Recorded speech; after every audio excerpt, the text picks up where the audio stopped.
नमस्कार साथियों, BBT channel में आपका हार्दिक स्वागत है। साथियों, समाजवादी पार्टी के राष्ट्रीय अध्यक्ष माननीय अखिलेश यादव जी ने आज संसद में अपने भाषण में पिछड़ी जातियों का दिल जीत लिया। संविधान संशोधन विधेयक पे चर्चा करते हुए उन्होंने कहा कि जो आरक्षण का कोटा 50% फिक्स है, इसको बढ़ा दिया जाए, क्योंकि तमाम नई जातियों को आरक्षित किया जा रहा है, लेकिन परसेंटेज जहाँ का तहाँ है। परसेंटेज बढ़ जाने से तो सभी जातियाँ इसमें समाहित हो सकती हैं।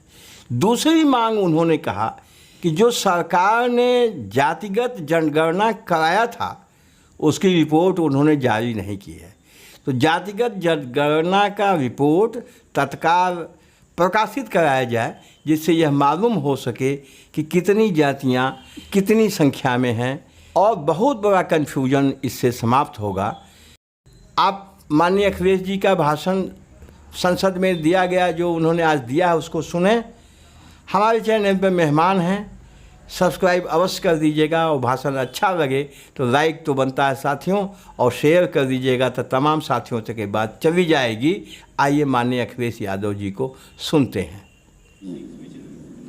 हालांकि समय सीमित है,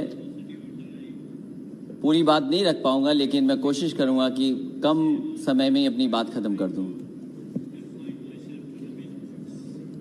मैं सबसे पहले जितने भी मानव, जितने भी राजनेता, जितने भी पॉलिटिकल पार्टी जिन्होंने सामाजिक लड़ाई को आगे बढ़ाया, मैं उनका धन्यवाद देता हूं और आभार प्रकट करता हूं। आज मैं कुछ देर पहले तमिलनाडु के नेता, बहुत ही सीनियर नेता TR बालू जी का मैं भाषण सुन रहा था।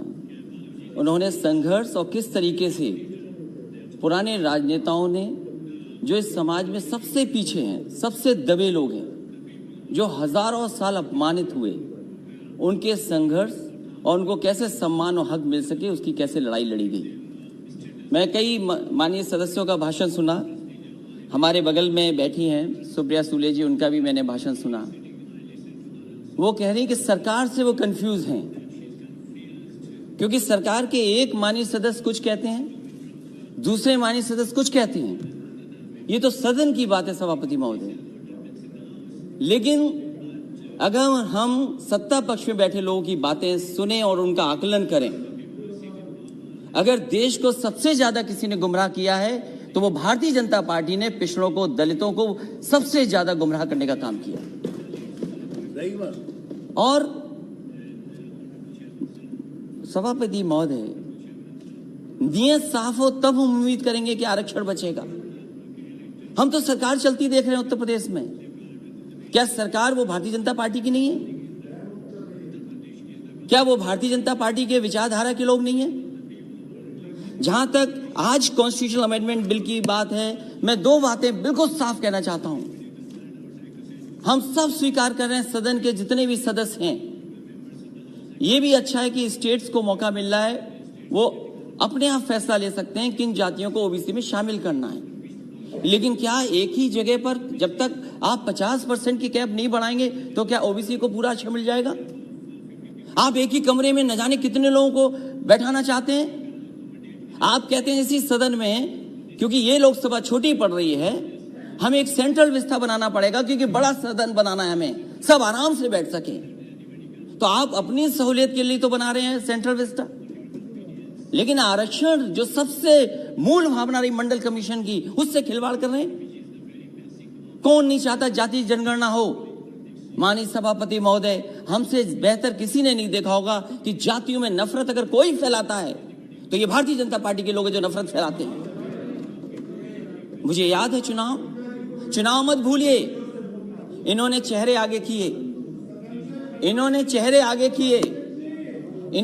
आगे किए कि ये ओबीसी मुख्यमंत्री होंगे, ये ओबीसी मुख्यमंत्री होंगे, ये ओबीसी मुख्यमंत्री होंगे। लेकिन जब मुख्यमंत्री बना तो कौन बना? ये हर जाति के अंदर नफरत फैला दी इन्होंने। इसलिए हमारी मांग है सभापति महोदय, जब इतना कॉन्स्टिट्यूशनल अमेंडमेंट बिल लाया गया है, तो जो सबसे पुरानी मांग रही है कि सब जातियों को गिन लिया जाए। आज भारत में सबसे बड़ा मुश्किल काम यह है कि हर जाति ये समझती है कि मैं आबादी में ज्यादा हूं। हर जाति को एक दूसरे से कंफ्यूजन पैदा किया हुआ है कि आप ज्यादा हैं जाति में, आपका हक छिन रहा है, आपको जो हक मिलना चाहिए वो नहीं मिल रहा है। तो सभापति मेरी मांग है, इस समय जब इतना बड़ा फैसला सरकार ले रही है और जब इनकी सरकारी पिछड़ों ने बनवाई है, तो जाति के आधार पर जो कास्ट सेंसस है उसके जो आंकड़े हैं कम से कम जारी होने चाहिए, क्योंकि सरकार ने हजारों करोड़ रुपया खर्च किया है। ये हमारे समाज की सच्चाई है कि जाति की सीमा के अंदर ही हम रहकर के काम करते हैं, उस सीमा से बाहर नहीं निकल सकते। इसलिए जो सबसे बड़ी मांग हमारी है, एक तो आरक्षण की कैप बढ़ाई जाए, 50% से ऊपर किया जाए। वो सरकार स्वीकार करेगी कि नहीं करेगी? वहां के माननीय सदस्य जो पिछड़े और दलित बैठे हैं वो शायद इस बात को मानते होंगे कि आरक्षण बढ़ना चाहिए, लेकिन अगर एक को पद मिल जाए, एक मंत्री बन जाए, 2 मंत्री बन जाए, शायद उससे पिछड़ों का भला नहीं होने वाला। भला तब होगा जब हम इस 50% की सीमा को और आगे बढ़ा दे, तब जाकर के हमें पिछड़ों का भला होगा। मंत्री बनने से भला नहीं होने जा रहा है। MP कितने भी आए हों हमारे, लेकिन अगली सरकार समाजवादी बनने जा रही है और आप अगर कास्ट सेंसस नहीं करोगे तो उत्तर प्रदेश में समाजवादी पार्टी कास्ट सेंसस करके दिखा देगी।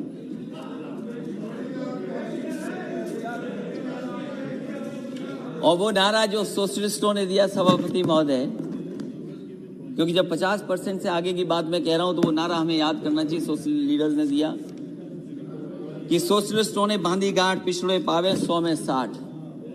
और ये सरकार न भूले, आपको पिछड़ों ने ही मौका दिया यहाँ बैठने का। जिस दिन पिछड़े हट जाएंगे और दलित हट जाएंगे, आपका पता नहीं लगेगा कि आप कहां पर हो। इसलिए सभापति महोदय, हमारी 2 ही मांगे हैं कम समय में। एक तो सीमा बढ़ाई जाए और दूसरा OBC के कास्ट सेंसस के जो आंकड़े वो जारी किए हैं। बहुत बहुत धन्यवाद आपका। धन्यवाद।